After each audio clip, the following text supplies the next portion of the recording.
Tractate Sanhedrin, page 67. Today is important daf dealing with the kishuf and achizat enaim. Kishuf in general are people who are really has the capability of change situation by using some method of indirectly or directly idol worshipping. We explained yesterday taking part of dead body and using it as a tool to change some destiny of people or to predict future. People who are using all kind of other sources. We mentioned several of those in the Talmudic times. Obviously you see to this very day, especially in the Far East, people using all kind of things that some of them in our minds belong to those tribes in Africa, in South America, but unfortunately there are people who are using that method on a daily basis, and soon you see examples how far it is. Yesterday we used examples of leading a daily life over this. Black cats cross the streets, some snakes around, somebody is after me, I should not write a payment to someone right at the beginning or the first thing after Shabbat or beginning of the week. All kind of ideas that obviously is not by any means in spirit in Judaism, and sometimes it's even a severe violation of Torah law. But we're going to understand the difference between achizat enaim, literally meaning just like those, you go to circus, you go to Walt Disney or other places, you see people who are so fast in their hands, in the fingers, or in the charts, or in the cards, so they can create something that you think it's real and it's not, versus people who really change things and interfere with the, which we believe, heavenly tribunal or heavenly decision over people, sometimes for other people, sometimes against other people. So we're going to learn the clear distinction between the two. One we call kishuf, it's abbreviation soon you see of words, makhishim, kaf chet shin, which is in a way denies the capability of heavenly decision over someone, versus achizat einaim, einaim is the eyes, just make our eyes believe in something. We're going to speak also about people who inciter. A good example in our history was the Frankists in Poland that followed the Messianic era of Shabtai Tzvi that affected our Jewish world in the 16th century tremendously by convincing people to believe in him and his Messianic idea. The same as Frankists in Poland believe in his Messianic idea, which was all basically missionary that tried to destroy our people from within. It's a famous story about the Hasidic Rebbe, the Rabbi of Munkach. The story goes that someone published a book that creates so much poison and almost like the missionary, but a little difference, create not only a heresy, but people who followed. And the fellow became Baal Tshuva. He returned and he realized that was wrong. So he asked him what to do. So he said, you have to be the way you preach in your books, he said, because when people see the results of what happened to you, then hopefully they forsake your writing. So we're going to elaborate on that. There is a book called Minchat Chinuch.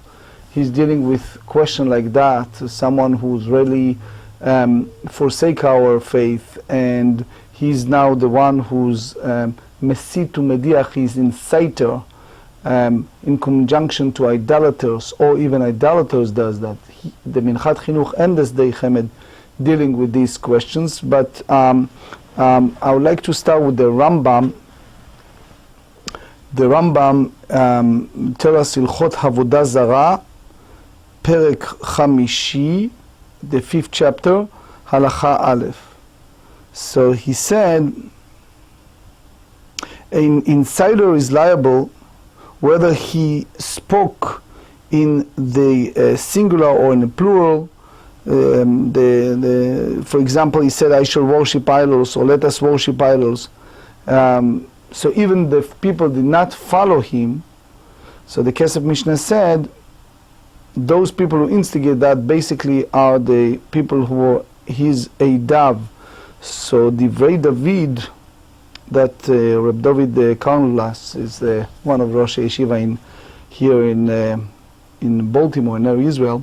He derived from that if someone instigated someone to idol worship, even if he didn't in fact make it happen, by merely fact he instigated, that's already there. So how much so if you go the other way around, like we learn about Rabbi Akiva, if someone convinced someone to be observance of the Torah and mitzvot, even he wasn't successful, by merely fact he tried it, that's already have a reward. So here we are, top of page 67. Mishnah Kedosha. Hameisit, the one who learned on page 53, whole list of the 18, Ze Hediot, Umesit et ha-Hediot. So, regular, ordinary person, that's basically under the category of skila. But if it was Navi, if it was someone who is, in our best language, is prophet, that's a different punishment, that's chenek. אמר יש יראה במקום פלוני, כך אוכלת, כך שותה, כך מטיבה, כך מריעה. So he said, there is an idol in such and such place, go and do it, eat it, drink it, etc., etc. All this idea to convince people to worship it.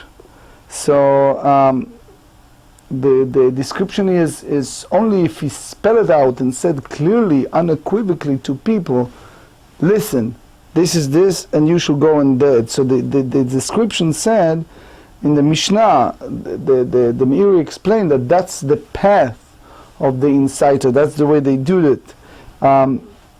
He explained the way that it works. He convinced people to do it. That's the way Aruch LaNer also explained the idea of the Mishnah. It's very clear to people. So the Mishnah states a principle in that halachot of Mesit, the inciter. Kol chayavei mitot sheba Torah. All those people that Torah mentioned as the people who deserve to be punished in a capital punishment, which is a death penalty. Ein machminim alehen mizo. So who will not hide witnesses in order to ensure that they get punished, excluding chutz mizo, excluding in this situation the person who was the inciter. Amar leshnayim hemeda. He said to the two people, they are his witness. Umevi'im oto lebedin v'soklim oto. So they are basically the people who cause his capital punishment. Amar le'achad, hu omer yesh li chaverim harotzim bekach. If he said to one person, he says, I know friends that will follow, and let's talk together. Im haya arum ve'eno yachol ledaber b'fneim. He is a sophisticated, is a shrewd person, and he cannot talk the front of them. Machminim lo edim achorei hagader. So they basically bring those people beyond the fence, so that they will not see them. והוא אומר לו, אמור מה שאמרת בייחוד. He just repeated, and it's like surveillance. He tells him what exactly happened. בעלה אומר לו, he repeats, והוא אומר לו, האח נניח את אלוהינו שבשמיים ונלך לעבוד עצים ובנים. How come we forsake our beloved Almighty God and going to work those trees and stones? אם חוזר בו, if he backed out and changed his mind, הרי זה מוטב, it's good and it's not deserved to get capital punishment. ואם אמר, כך היא חובתנו, כך יפה לנו, if he said, no, it's our duty to worship idol, this is sudas, העומדים מאחורי הגדר, מביאים אותו לבית-דין וסוקלים אותו. Those people are witnesses behind the fence, they bring him to the בית-דין, and then he received the punishment of סקילה. האומר אל אעבוד, אלך ואעבוד, נלך ולעבוד, אזבח, אלך ואזבח, different language. נלך ונזבח, הקטיר, אלך והקטיר, נלך ונקטיר, הנסך, אלך ונסך, נלך וננסך, אשתחווה, אלך ואשתחווה, נלך ואשתחווה. So all these different form of insider that instigated people. As we said, the Sdei Chemed have a big tshuva, big response over different cases of idolater that sometimes rejoin with a fellow Jew or not, how exactly you treated those people who are inciter. Hamesit ze idiot, tama de idiot. We said that this is a ordinary person that was inciter. The reason that he receives skila meaning stoning, right? Ha-navi bechenek. But if it was a prophet, that's different story. We treat it differently. So then is the strangulation, which is the different type. It's not a skila. It's not the biblical punishment, because Rashi explained he used the name of God to convince people to go and worship. People are stupid and gullible that follow that idea, because they think he's a prophet, he knows what he's doing. ומסיד את האדיוט, תמא דיחיד הרבים בחנק. So obviously we differentiate between individual versus the most of the inhabitants of the community of the city. מתניתין מני, according to whom this Mishnah match. רבי שמעון דתניא, רבי שהדיח בסקילה, רבי שמעון אומר בחנק, מדיחי נידחת בסקילה, רבי שמעון אומר בחנק. So you see here a clear indication that the punishment of chenek, strangulation, is follow Rabbi Shimon. Eima seifa, המדיח, that we said that he deserved skila, זה אומר נלך ולעבוד עבודת כוכבים. אמר רב יהודה אמר רב, מדיחי נידחת שנו. עתן לרבנן רישא רבי שמעון וסייפה כרבנן, רבין אמר כולה רבנני ולא זו אף זו קטני. רב פאפא אמר כי קטני מסית זה הדיוט להחמנה. So that's basically you have those witnesses that are there, but they're not forewarn him for that. נתניה, ושאר כל חייבים מיתות שבתורה אין מחמינים עליהם חוץ מזו. כיצד עושים לו, מדליקים לו את הנר בבית הפנימי, ומושיבים לו עדים בבית החיצון, כדי שיראו אותו ושומעים את כל זה. Almost like modern day surveillance. So they're in different locations, and they catch him, והוא אינו רואה אותם, they don't see them. ועלה אומר לו, אמור מה שאמרת בייחוד, repeat what you said.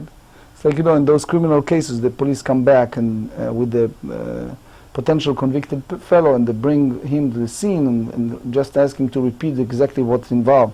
והוא אומר לו, ועלה אומר, איך נניח את אלוהינו שבשמיים ונעבוד עבודו כוכבים, ההוא קם ופוסק our God and go out idol worshipping. אם חוזר במוטב, if he changes his mind, fine, otherwise, ואם אמר כך חובתנו, כך יפה לנו, עדים שומעים בחוץ, מביאים אותו בגדים וסוקלים אותו. So it's a big discussion הלכה, how you treated missionaries. You treat them as a תינוקות שנשבו, or not. Anyway, Mishnah. Hamediach. It's again one of those 18 things that we mentioned in the Mishnah on page 53.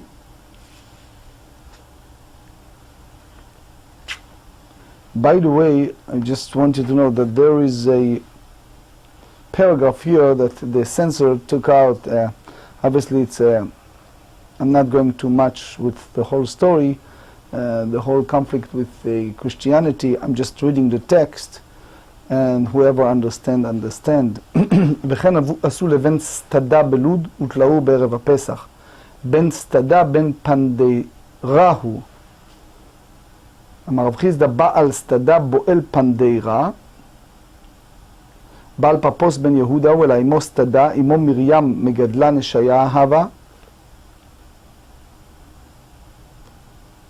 כדאמרי בפומפדיתא סתת דה מבעלה. Anyway, משנה, המדיח was a subverter.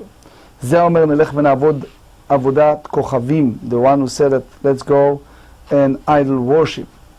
המחשף, מחשף, that's one of the Rabbi Yonatan ben Ulunil said that that's one of the things that the Mishnah mentioned deserves סקילה. העושה מעשה חייב ולא האוחז את העיניים. So as Rashi and others said, it's only with say really perform a real act of sorcery, but not one who deceives the eyes, making it appear though he is performing a sorcery, but it's not. So the Rambam in the book of Mitzvot, the negative commandment 32, So he said that he make it like in a fast way so you don't recognize, versus someone who's really did something that makes a difference. המחשב זה עושה מעשה. תנו רבנן מכשפה. The Torah used female in Shmot 22. מכשפה לא תחיה. The Torah said you shall now a witch to live.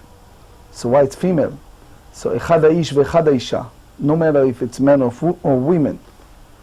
And that's we derive from Oven Idioni. It says, אם כן מה תלמוד לומר, why you said it, מכשפה, that we use a female term, מפני שרוב נשים מצויות בכשפים. So Meiri and others said that because most women are familiar with witchcraft, but not everyone. The Masechet Sofrim and others said, because especially in those days, that's the women occupation for many.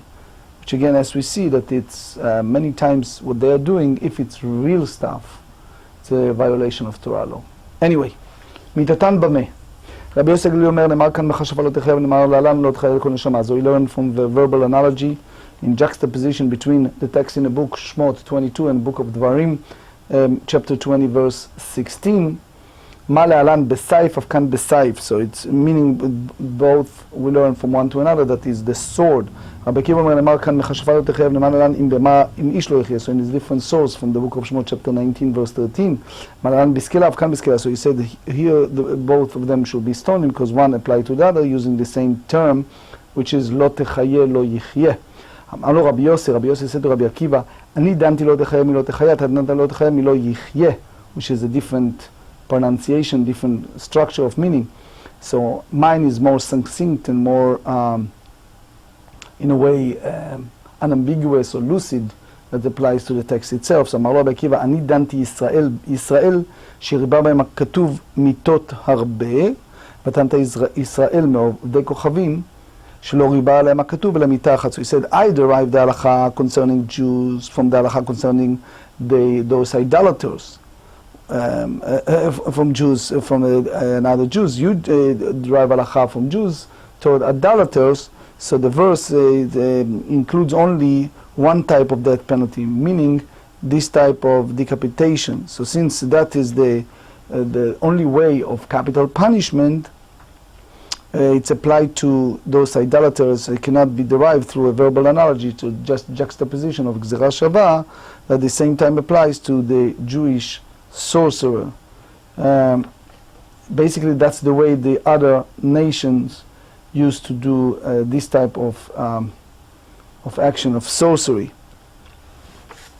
The Rambam in Hilchot Avodah Zarah chapter 11 and the Kesef Mishneh said, one who performs act of sorcery is liable to be executed by stoning. If he merely perform act of deception, not real sorcery, he is exempt, but he receives lashes by rabbinic law for rebelliousness. Some explain that's the Kesef Mishneh, that he received a malkot by Torah law, but for soothsaying, not sorcery. There is other alternative explanation by the Kesef Mishneh. 67b, Ben Azai Omer. So here we talk about the death of the mechashef, of a sorcery. Is the skila, is the stoning. So Ben Azai said, Ne'emar, the Torah said in the book of Shmot, chapter 22, verse 17, mechashefa lo techaye, you shall not allow a witch to live. Ne'emar, right away they said, kol shochevim behema mot yumat, and anyone who live with animals will be put to death. So we learn from verbal juxtaposition, verbal analogy between the two. Smacho inyan lo, ma shochem b'me'ema biskilaf mechashev biskila. They compare the two. The same ones, one who lie with animals shall be put to death by stoning. The same way as applies to the one who's a warlock.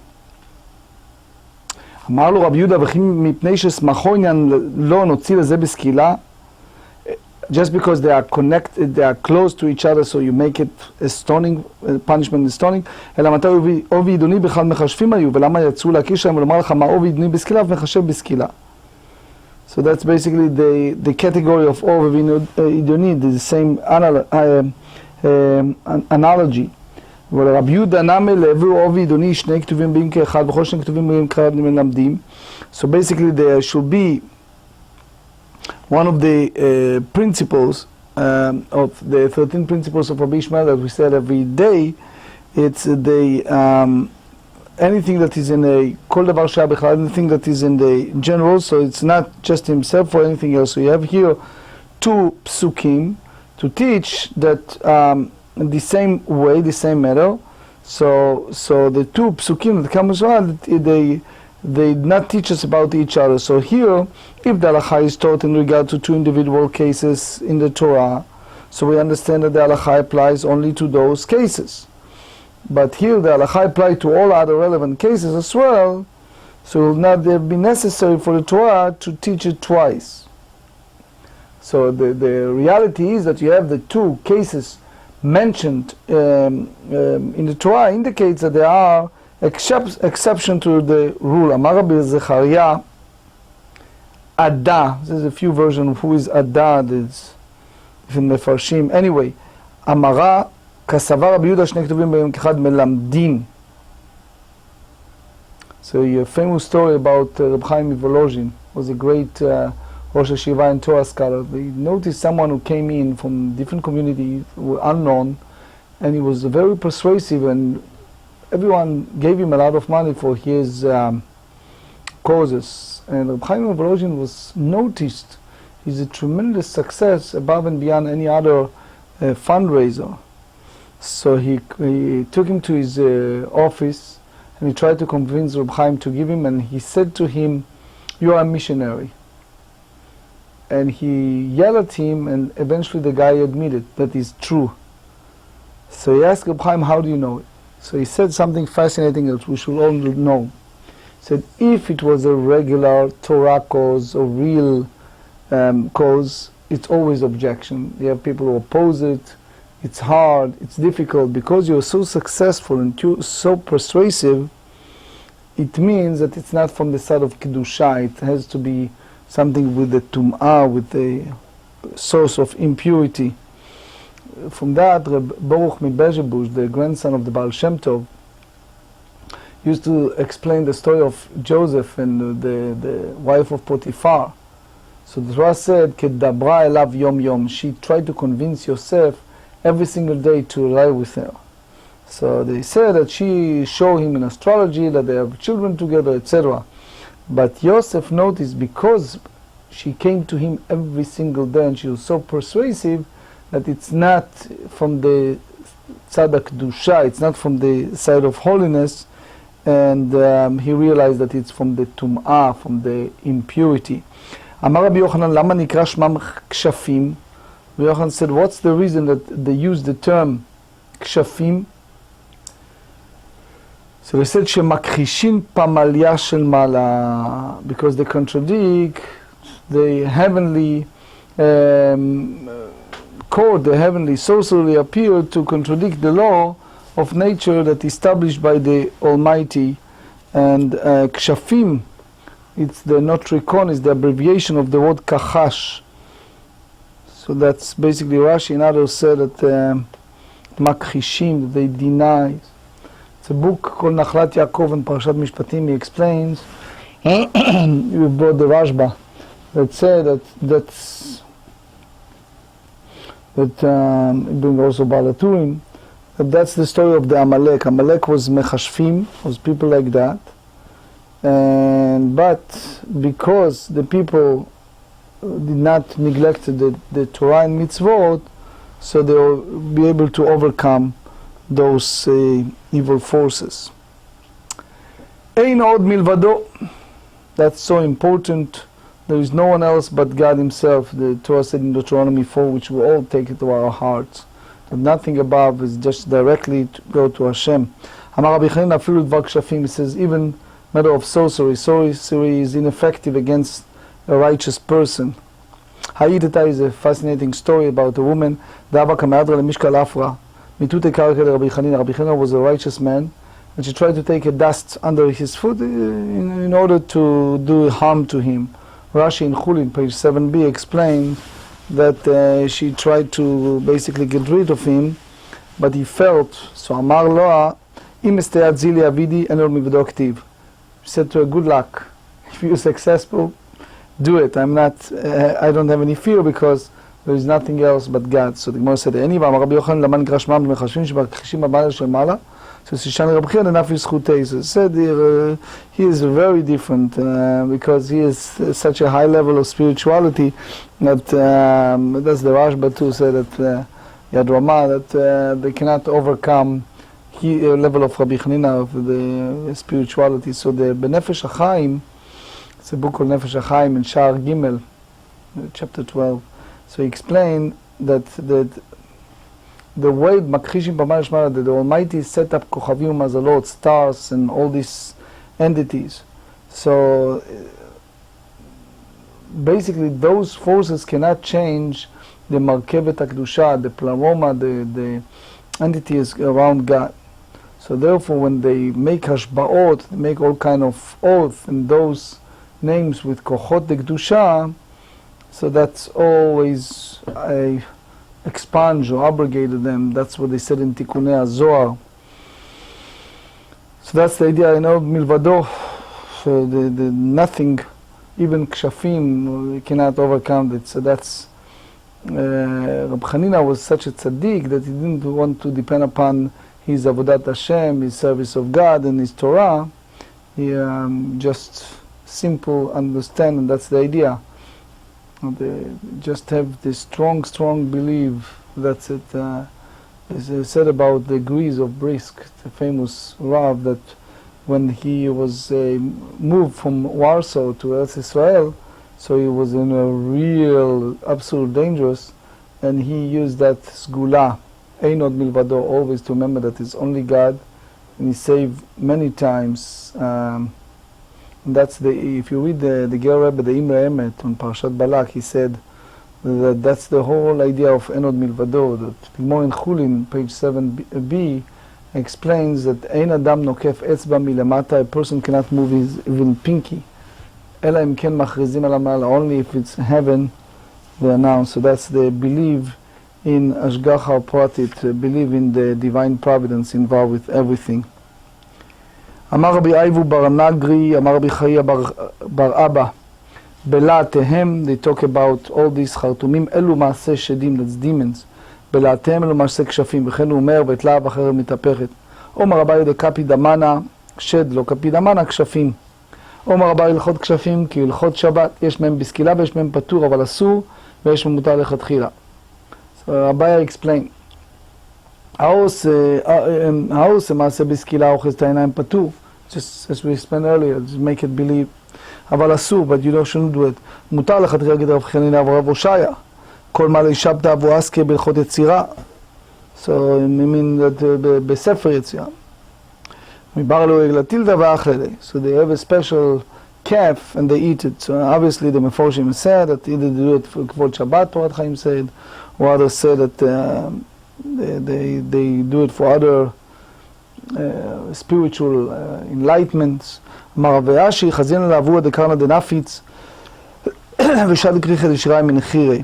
Again, that's supernatural. אמרו חדומין פורץ באלוהימו. אומר רבי אלעזר או רבי אליעזר, מכאן שאין השד יכול לברות בריאה פחות משורה. One of the things that the חרטומים realize that all these magicians, that those demons cannot create an entity smaller than the size of barley grains. So they realize that it's something higher. So they said, רב פאפי אמר, האלוהים, אפילו כגמלה לא נמה לו בעצבר, האי מחניף לב ולא מחנפני. They said that even the largest is a camel. You said it's the god of these large animals, but they cannot gather those small animals. אומר רב לרב חייא לדידי חזלי ההוא תיעה. I saw the merchant, the shakli safsira v'gaidi lekamla, the tarafle betavla v'kam. So again, it's hard to understand, but he's like, took the camel, cut it to pieces, and then he was able to put it together and the camel come back. Amar levatar achi damu parta mi'avai. Did you see dirt? Did you see blood? Did you see all the things that happen when you slaughter an animal? He said, no, he says, it's all fake. It was all deception of the eye, and not really sorcery. So Rashi explained that the sorcerer cannot resuscitated the dead. Zeiri, Ikla Alexandra Shel Mitzrayim. Zeiri was one of the highest of the highest rabbis at that time. So he visited, come to Alexandria of Egypt. There was a city filled of all these horrible sorcerers, magicians, low-life people. Anyway, Zavan Chamra, he purchased a donkey that he did not realize that he made out of this magician or sorcery. Kimat al ashkuye maya, when he come to give the donkey water, pashar, vekam gam lad duskinta. So all of a sudden, his camel turned to be a plank of a bridge, meaning they cheated him. So he wanted the money back. You know that this is the city of these people full of sorcery, Rashi said, so you better check. And didn't check, but because you're Ziri, we treat you differently.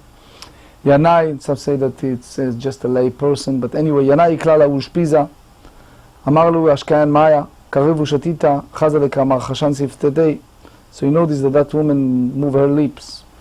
Shada beputa minei avu akrabe. So he took some water. So you notice that it's they turned to be scorpions. So and he understood that the innkeeper performed sorcery on a drink. So Amarlu ana shetai mididchu ana nameshtu mididi. I drank from you, you drink from mine. Ashkaya hava chamara. So she turned to be a donkey. So he just measured from what he did to them. Rachava salik leshuka atachaver et apasher lechazer derachiv v'kai et beshuka. So a friend released her, and then he turned that he ride a woman, and it's not really a donkey. Anyway, Vatar Sfardea vatchas et eretz Mitzrayim. The Torah said in the plague of Egypt, the second one, that's Sfardea, the frog. So the Torah said in the book of Shemot, chapter 8, verse 2, the frog came up and covered the land of Egypt. So nothing that the term the frog is written in a singular. Amar Rabbi Elazar tzfardea achat hayta ishritza umila kol eretz Mitzrayim. It was one frog, and he spawned and filled the entire land of Egypt with frogs. Ketanai, that's the disputation among the Tanaim. Rabbi Akiva omer tzfardea achat hayta umila et kol eretz Mitzrayim. Omer Rabbi Elazar ben Azara, Akiva omar lecha etzel agada. Said, you are not do agadata.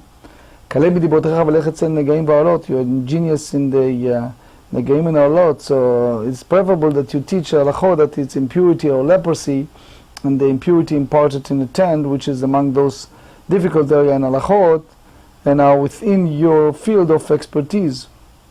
But the pasuk is tzfardea achat hayta sharka lahem v'hem ba'u. It was one frog, it whistled the other frog, and they came after it. So the key is that it was one that expanded. The key, the Maharsha said that he has an issue with that interpretation of Rabbi Akiva. So if that's the case, why the Khartoumim, all these magicians in Egypt, do not realize that that's a plague from God? So therefore, you can't the idea that the one frog whistled the others, and they're the follower. So they thought that it's the demons. But anyway, the Maharatz Chayut elaborates of what exactly happened, and what exactly happened in Egypt. And it's basically the way the Maharatz Chayut said that they gathered.